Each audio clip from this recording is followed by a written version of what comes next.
Salom, qadrli tomoshabinlar. Bugun sizlarga juda muhim va dolzarb mavzu haqida gapirib bermoqchiman. Bu ma'lumot har bir fuqaro uchun beqiyos ahamiyatga ega bo'lib, hayotingizga sezilarli ta'sir ko'rsatishi mumkin. Davlat banklaridan katta miqdorda qo'shimcha to'lov olish imkoniyati haqida gaplashamiz. Ha, to'g'ri eshitdingiz, davlat bankidan sizga tegishli bo'lgan pulni olish. Bu ko'plab insonlarning muammo nuqtasiga aylanib ulgurgan. Chunki aksariyat hamyurtlarimiz bu imkoniyat haqida yetarlicha ma'lumotga ega emaslar yoki uni qanday qo'lga kiritishni bilmaydilar. Bugungi videoda men sizga bu jarayonning barcha tafsilotlarini, hatto eng mayda nuanslarini ham tushuntirib beraman. Shu sababli videoni oxirigacha diqqat bilan tomosha qilishingizni tavsiya qilaman. Agar kanalimizga hali obuna bo'lmagan bo'lsangiz, hoziroq obuna bo'ling va bu videoga like bosishni unutmang. Chunki bu ma'lumotlar haqiqatan ham hayotiy ahamiyatga ega. Muammoning mohiyati ilgari qanday edi va endi nimalar o'zgardim keling. Avvalo ushbu muammoning ildizlariga chuqur nazar tashlaylik. Chunki bugungi vaziyatni tushunish uchun o'tmishdagi jarayonlarni bilish juda muhimdir. Ilgari, ya'ni bir necha 10 yillar oldin fuqarolarimiz turli sabablarga ko'ra davlat banklarida, masalan, Omonat bank yoki Xalq bankida omonat hisob varaqlariga ega edilar. Ko'pchilikning yodida bo'lsa kerak, Sovet ittifoqi davrida odamlar pullarini shu banklarga qo'yishar. Ba'zilar esa masalan, ish haqi yoki nafaqa pullarini shunday hisob varaqlar orqali olishar edi. Bu omonatlar odatda uy-joy sotib olish, farzandlarning to'yga yig'ish yoki shunchaki oq kunimga deb jamg'arish maqsadida saqlanardi. O'sha paytda pulning qadri boshqacha edi, jiddiy ta'sir ko'rsatmasdi. Ammo mustaqillik yillarida yuz bergan iqtisodiy o'zgarishlar, giperinflyatsiya va pul islohotlari natijasida o'sha eski omonatlarning qadri sezilarli darajada tushib ketdi. Ko'plab odamlar o'z pullarini umuman olganda yo'qotganday his etishdi, chunki minglab so'mlik omonatlar bir necha tiyinga teng bo'lib qoldi. Davlat bunga befarq qaramasdan ma'lum bir miqdorda kompensatsiyalar to'lash tizimini yo'lga qo'ygan edi. Lekin bu kompensatsiyalar o'sha paytda ko'pchilikning kutgan darajasida emasdi va pulning haqiqiy qiymatini qoplab bera olmasdi. Ko'pchilik bu to'lovlarni juda kichik summalarda olib umidini uzgan edi. Lekin endi vaziyat tubdan o'zgardi. Oxirgi yillarda mamlakatimizda amalga oshirilayotgan iqtisodiy islohotlar, ijtimoiy siyosatdagi yangilanishlar va aholining turmush darajasini yaxshilashga qaratilgan keng ko'lamli dasturlar doirasida davlatimiz bu masala bo'yicha yangi qarorlar qabul qildi. Prezident farmonlari va hukumat qarorlari bilan o'tmishdagi omonatlar bo'yicha kompensatsiyalar miqdorini qayta ko'rib chiqish va ularni haqiqiy qiymatiga yaqinroq darajaga keltirishga qaratilgan mexanizm joriy etildi. Bu faqatgina eski omonatlarga tegishli emas, balki bir qator boshqa ijtimoiy toifalar uchun ham qo'shimcha to'lovlar joriy qilindi. Endi davlat banklari, xususan Xalq banki va boshqa davlat ulushiga ega bo'lgan moliyaviy muassasalar ma'lum bir mezonlarga javob beruvchi fuqarolarga avvalgidan ancha yuqori miqdorda qo'shimcha to'lovlar, ya'ni kompensatsiyalar yoki maxsus ijtimoiy yordam pullarini to'lamoqda. Bu pullar oddiy pensiya yoki nafaqa emas, balki sizning o'tmishdagi harakatlaringiz, xizmatlaringiz yoki shunchaki ma'lum bir davrda davlat banklarida hisob varaqlaringiz bo'lganligi uchun berilayotgan qo'shimcha to'lovlardir. Afsuski, ko'pchilik odamlar bu yangilikdan bexabar. Bugungi kunda bu to'lovlar ba'zi hollarda bir necha million so'mga yetishi mumkin. Bu esa har bir oilaning byudjeti uchun ancha sezilarli yordamdir. Shuning uchun bu imkoniyatni qo'ldan boy bermasligingizni va ushbu video orqali to'liq ma'lumotga ega bo'lishingizni istayman. Asosiy qism B, batafsil tahlil, nimani bilishingiz kerak, kim xavotir olishi kerak, kimga kerak emas. Keling, endi eng muhim qismga o'tamiz. Bu qo'shimcha to'lovlar aynan kimlarga beriladi? Qanday shartlar bor va kimlar bu imkoniyatdan foydalana olmaydi? Bu joyda har bir tafsilotga jiddiy e'tibor berishingizni so'rayman, chunki har bir kichik nuans sizning pul olishingizga ta'sir qilishi mumkin. Nimani bilishingiz kerak? Birinchidan, bu qo'shimcha to'lovlar asosan bir necha yo'nalish bo'yicha amalga oshiriladi. Eng keng tarqalgani va ko'pchilikka tegishlisi bu 1932 yil yanvargacha Xalq banki, ilgari Omonat bank deb atalgan, muassasalarda ochilgan omonat hisoblarga ega bo'lgan fuqarolarga to'lanadigan kompensatsiyalar. Bu omonatlar mustaqillikdan oldingi davrda ochilgan bo'lib, o'sha paytdagi pul qiymatining yo'q bo'lishini qisman qoplashga qaratilgan.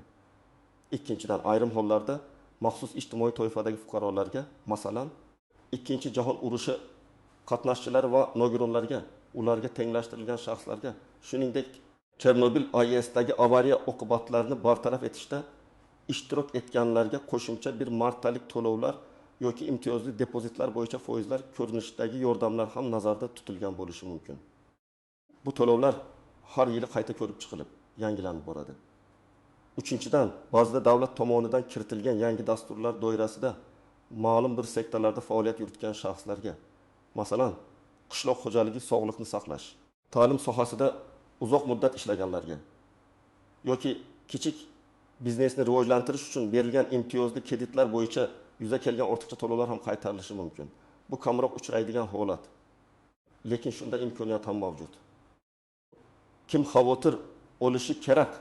Ya'ni kimga bu ma'lumot kerak? 1. 1992 yilgacha Xalq banki yoki Omonat bankda omonati bo'lganlar. Agar sizning yodingizda bo'lsa, siz yoki sizning ota-onangiz, bobo-buvalaringizning bankda omonat kitobchasi bo'lgan bo'lsa, demak, bu ma'lumot sizga to'g'ridan-to'g'ri tegishli. Hatto omonat kitobchasi yo'q bo'lsa ham, faqatgina bankda hisob varaq ochilganligi haqidagi ma'lumotning o'zi ham muhim. Odatda bu nafaqaxo'rlar Ikkinchi jahon urushi faxriylari, mehnat faxriylari va ularning merosxo'rlari bo'ladi. 2. Asli yaqin qarindoshlari, ota-onasi, bobo-buvisi vafot etgan, ammo ularning eski omonatlari bo'lgan shaxslar, merosxo'rlar ushbu kompensatsiyani talab qilish huquqiga egalar. Bu juda keng tarqalgan holat, chunki ko'plab keksa avlod vakillari bu imkoniyatdan foydalanishga ulgurmay vafot etganlar. Bu borada merosxo'rlik hujjatlari katta ahamiyatga ega bo'ladi. Davlat tomonidan e'lon qilingan maxsus ijtimoiy dasturlar ishtirokchilari. Agar siz ma'lum bir davlat dasturida ishtirok etgan bo'lsangiz va u orqali sizga qo'shimcha to'lovlar va'da qilingan bo'lsa, ammo hali ularni olmagan bo'lsangiz, bu video sizga yo'l ko'rsatadi. 4. Boshqa davlat banklarida, masalan, Agrobank, Mikrokredit bank va boshqalar imtiyozli kreditlar olgan va ba'zi sabablarga ko'ra ortiqcha to'lov amalga oshirgan shaxslar. Garchi bu juda kam uchrasa-da, bu holatda ham mablag'ni qaytarish imkoniyati mavjud. Kimga kerak emas, kim xavotir olmasligi kerak? 1. Hech qachon davlat banklarida hisob varaqqa ega bo'lmagan shaxslar, agar sizning yoki yaqin qarindoshlaringizning o'tmishida davlat banklarida hech qanday omonati bo'lmagan bo'lsa, unda bu turdagi kompensatsiyalar sizga tegishli bo'lmaydi. 2. Faqat xususiy banklarda hisob varaqqa ega bo'lganlar, ushbu to'lovlar faqat davlat ulushi mavjud bo'lgan banklarga taalluqlidir. Xususiy banklardagi omonatlar bu dastur doirasiga kirmaydi. 30. Xasma kompensatsiyalarni avvalroq olib bo'lgan shaxslar. Agar siz avvalgi davrlarda barcha kompensatsiyalarni to'liq olib bo'lgan bo'lsangiz va qo'shimcha to'lovlar e'lon qilingan yangi dasturlarga kirmasangiz, unda sizga yana qo'shimcha pul to'lanmaydi. Endi esa bir nechta aniq misollarni ko'rib chiqamiz. Bu sizga vaziyatni yanada yaxshiroq tushunishga yordam beradi. Misol 1. Nafaqaxo'rning eski omonati tasavvur qiling. Toshkent shahrida yashovchi Ma'ruf aka 75 yoshda. U 1985 yilda Omonat bank, hozirgi Xalq bankida 1500 rubl miqdorida omonat ochgan edi. Bu pulni u uy ta'mirlash uchun yig'ayotgan edi. 1990 yillarda sodir bo'lgan iqtisodiy o'zgarishlardan so'ng uning bu omonati deyarli qadrsizlangan edi va avvalgi kompensatsiyalar paytida unga arzimagan 1000 so'm to'langan edi. Ma'ruf aka bu haqda unutib yuborgan edi. Yangi qonunlarga binoan hozirda uning omonati qayta hisob-kitob qilinadi. Bunda omonatning boshlang'ich summasi, saqlash muddati va inflyatsiya koeffitsiyentlari inobatga olinadi. Natijada Ma'ruf akaga 2024 yil holatiga ko'ra 7500 ming so'm miqdorida qo'shimcha kompensatsiya to'lanishi mumkin. Bu summa uning nafaqasi uchun juda katta yordam bo'lib, uning hayot sifatini sezilarli darajada yaxshilaydi. Bu summani u bankka murojaat qilib, tegishli hujjatlarni taqdim etgach, bir necha hafta ichida olishi mumkin bo'ladi. Misol 2. Vafot etgan ota-onaning merosxo'rlari Namanganda yashovchi yosh oila Alisher va Dilnoza, ularning ota-onalari 2000 yillarning boshida vafot etganlar. Ularning otasi 1969 yilda Omonat bankda farzandlarining kelajagi uchun 2000 rubl omonat qo'ygan edi. Bu haqida Alisher va Dilnoza bilishmasdi, toki bir kuni o'zlarining uy hujjatlari orasidan otalariga tegishli eski omonat kitobchasini topib olmaguncha. Ular bankka murojaat qilganlarida merosxo'rlik tartibi bo'yicha bu omonat uchun kompensatsiya olish mumkinligi ma'lum bo'ldi. dastlabki hisob-kitoblarga ko'ra, ularga har bir merosxo'rga 4 million so'mdan jami 8 million so'm miqdorida to'lov amalga oshirilishi kutilmoqda. Buning uchun ular notarial idoradan merosxo'rlik huquqini tasdiqlovchi hujjatni olishlari va boshqa kerakli hujjatlar bilan bankka murojaat qilishlari kerak bo'ladi. Misol o'ch. Chernolidan qaytgan Faxriy. Sirdaryolik 6 yoshli Ismat aka Chernobil fojiasi oqibatlarini bartaraf etishda qatnashgan. Uga shu paytgacha davlat tomonidan ma'lum imtiyozlar berib kelingan. Ammo yangi qarorga binoan Chernobilchilar va ularga tenglashtirilgan shaxslarga har yili bir martalik moddiy yordam ko'rsatish belgilangan. Ismat akaga shu yil uchun 500 million so'm miqdorida bir martalik to'lov belgilangan. U buning uchun maxsus arizani to'ldirib, o'zining Chernobilchi ekanligini tasdiqlovchi hujjatlarni bankka taqdim etish kifoya. Bu misollar sizga turli vaziyatlarda qanday qo'shimcha to'lovlar mavjudligi va ularning miqdori qanday bo'lishi mumkinligi haqida umumiy tasavvur beradi. Asosiysi, bu imkoniyat mavjudligini bilish va tegishli qadamlarni qo'yishdan qo'rqmaslik. Asosiy qism 2 qoidalarga istisnolar, tuzoqlar va noaniq nuanslar har qanday davlat dasturida bo'lgani kabi bu qo'shimcha to'lovlarni olish jarayonida ham o'ziga xos istisnolar, kutilmagan to'siqlar va ko'pchilik bilmagan noaniq nuanslar mavjud. Aynan shularni bilish sizga jarayonni silliqroq o'tkazishga yordam beradi va keraksiz vaqt yo'qotishlarning oldini oladi. Bir hujjatlarning yo'qolishi yoki mavjud emasligi bu eng ko'p uchraydigan muammolardan biridir. Ko'plab odamlar o'zlarining eski omonat kitobchalarini yo'qotib qo'yganlar. Agar sizda omonat kitobchasi bo'lmasa, vahima ko'tarmang. Bankda sizning omonatingiz haqidagi ma'lumotlar arxivda saqlanadi. Siz bankning o'sha hududdagi filialiga murojaat qilib, o'z shaxsiy ma'lumotlaringiz, pasport, tug'ilganlik haqida guvohnoma asosida bankdan o'z omonatingiz borligi haqida ma'lumot so'rashingiz mumkin. Ba'zida bu jarayon biroz vaqt talab qilishi mumkin. Chunki arxiv ma'lumotlarini topish uchun izlanishlar olib boriladi.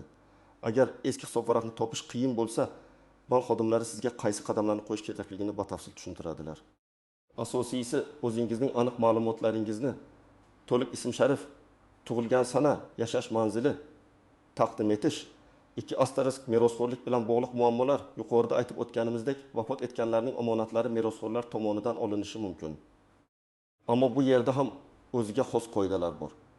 Agar vafot etgan shaxsning bir nechta merosxo'rlari bo'lsa, kompensatsiya ularning barchasi o'rtasida qonuniy tartibda taqsimlanadi. Buning uchun barcha merosxo'rlar notarial idoradan merosxo'rlik huquqi to'g'risida guvohnoma olishlari shart. Bu hujjat bank uchun kimga pul to'lash kerakligini aniqlaydigan asosiy hujjat hisoblanadi. Agar merosxo'rlardan biri yoki bir nechtasi bankka murojaat qilishga ulgurmay vafot etgan bo'lsa, keyingi merosxo'rlik zanjiri davom etadi.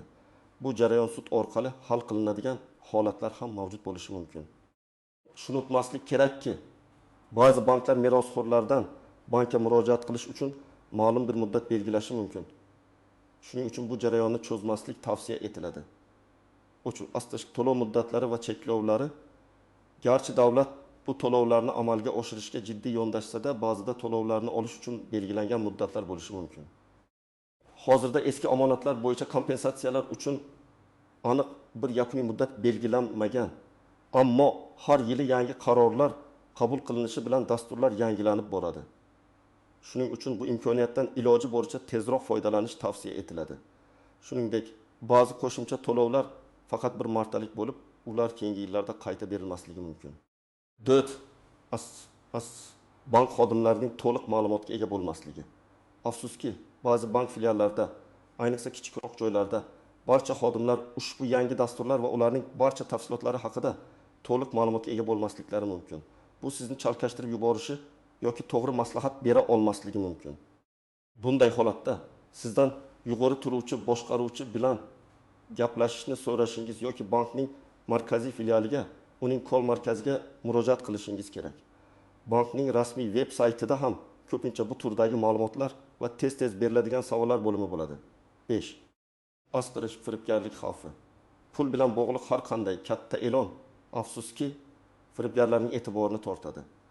Sizga davlat banki nomidan qo'shimcha to'lovlar taklif qilib, go'yo ularni olish uchun oldindan ma'lum bir summani to'lashni, bank karta raqamingizni, PIN kodingizni yoki shaxsiy ma'lumotlaringizni SMS orqali yuborishni so'rashi mumkin bo'lgan firibgarlarga aldanib qolmang.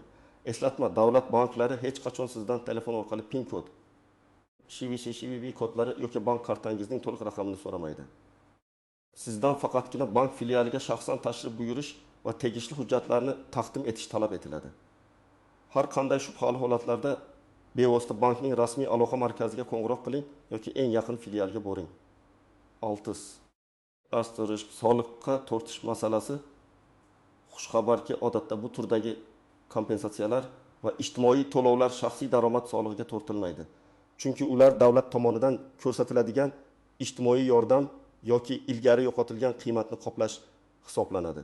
Shunga qaramay, har bir holatda soliq maslahatchisidan aniqlik kiritish ortiqcha bo'lmaydi. Ayniqsa katta summalar haqida gap ketganda. Biroq ko'pchilik hollarda bu summalardan soliq ushlab qolinmaydi. Bu nuanslarni bilish sizni ko'plab bosh og'riqlardan xalos qiladi va to'lovlarni olish jarayonini ancha osonlashtiradi. Har doim ehtiyotkor bo'ling va rasmiy manbalardan olingan ma'lumotlarga tayaning. Amaliy maslahat, tomoshabin nima qilishi kerakligi bo'yicha aniq qadamlar. Endi esa eng muhim qismga keldik. Qanday qilib bu pullarni olish mumkin? Siz nima qilishingiz kerak? Qayerga borish kerak? Qanday hujjatlar kerak? Mana siz uchun bosqichma-bosqich qo'llanma. Bu qadamlarni diqqat bilan o'qing va har birini imkon qadar aniqlik bilan bajaring. Bil, birinchi qadam ma'lumot to'plash va vaziyatni aniqlashtirish. Omonat mavjudligini aniqlash. Avvalo, sizda yoki yaqin qarindoshingizda 1992 yil yanvargacha Xalq banki yoki Omonat bank deb nomlangan muassasalarda omonat hisob varag'i bo'lganligini aniqlang. Agar eski omonat kitobchasi yoki har qanday bank hujjatlari saqlanib qolgan bo'lsa, ularni toping va yoningizga oling. Agar hujjatlar yo'q bo'lsa ham tashvishlanmang, keyingi qadamda buni qanday hal qilishni tushuntiraman. Toifangizni aniqlash. Agar siz eski omonatlar bo'yicha kompensatsiya olish uchun emas, balki boshqa bir davlat dasturi, masalan, Chernobylchi urush faxriysi va doirasida qo'shimcha to'lov olish imkoniyatiga ega bo'lsangiz, bu haqda aniq ma'lumotga ega bo'ling. Bankning rasmiy axborot manbalarini tekshirish. Xalq bankining rasmiy veb-saytiga kiring yoki ularning aloqa markaziga, kal markaziga qo'ng'iroq qiling. U yerda mavjud kompensatsiyalar va qo'shimcha to'lovlar haqida eng so'nggi ma'lumotlarni olishingiz mumkin. Telefon raqamlarini bankning veb-saytidan topishingiz mumkin. Bu sizga eng to'g'ri yo'nalishni ko'rsatadi. Ikkinchi qadam kerakli hujjatlarni tayyorlash. Shaxsni tasdiqlovchi hujjat. O'zbekiston Respublikasi fuqarolik pasporti yoki ID kartangizning asl nusxasi va nusxasi. Agar murojaat qiluvchi vafot etgan bo'lsa, merosxo'rning pasporti. Eski omonat kitobchasi agar mavjud bo'lsa, agar sizda omonat kitobchasi mavjud bo'lsa, uni albatta olib boring. Bu jarayonni ancha tezlashtiradi. Bankdan ma'lumotnoma. Agar omonat kitobchasi yo'q bo'lsa, bank filialiga murojaat qilib, o'sha davrda sizning ismingizga ochilgan omonat hisob varag'i mavjudligi haqida ma'lumotnoma so'rashingiz kerak bo'ladi. Ba'zan bankning o'zi siz murojaat qilganda o'z arxiv bazasidan buni tekshiradi. Merosxo'rlik huquqi to'g'risida guvohnoma. Agar vafot etgan shaxsning puli uchun murojaat qilsangiz, bu hujjat notarial idora tomonidan beriladi va unda kimlar merosxo'r ekanligi va ularning ulushlari ko'rsatiladi. Bu eng muhim hujjatlardan biridir. Tug'ilganlik haqida guvohnoma, nikoh to'g'risida guvohnoma, ba'zi hollarda ism o'zgarishi yoki merosxo'rlar o'rtasidagi qarindoshlikni tasdiqlash uchun talab qilinishi mumkin.